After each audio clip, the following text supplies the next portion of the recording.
ce ating, distrug, rănesc. Nu mai revin, simt că nebunesc. De ceva timp nici nu mai vorbesc.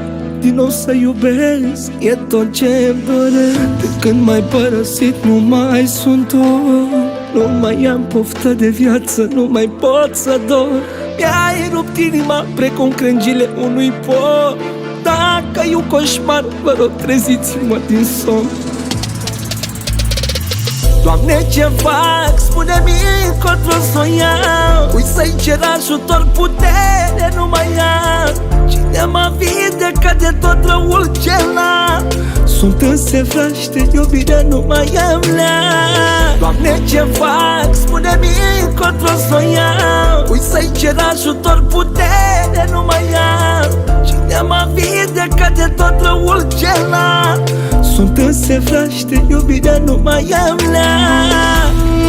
Din partea mea, Nicola Sax, dedic această melodie pentru fratele meu, pentru Rareșache.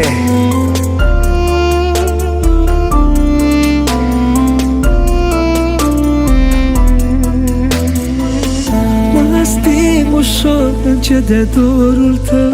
Nu mai difer binele de rău. E frică să mă ating și e al tău. Sufăr mereu cât mi-e de greu. Niciodată n-ai să știi, iubirea mea, câtă suferință mi-a adus absența ta. Plâng și nu găsesc deloc liniștea. Vreau să-i vorbesc, îmi dau de ea. Doamne, ce fac? Spune-mi încotro s-o iau. Ui să-i cer ajutor, putere nu mai am. Cine mă vindecă de tot răul ce am? Sunt însefraște, iubirea nu mai am la. Doamne, ce fac? Spune-mi încotro s-o iau. Ui să-i cer ajutor, putere nu mai am. Cine mă vindecă de tot răul ce am? Sunt însefraște, iubirea nu mai am la.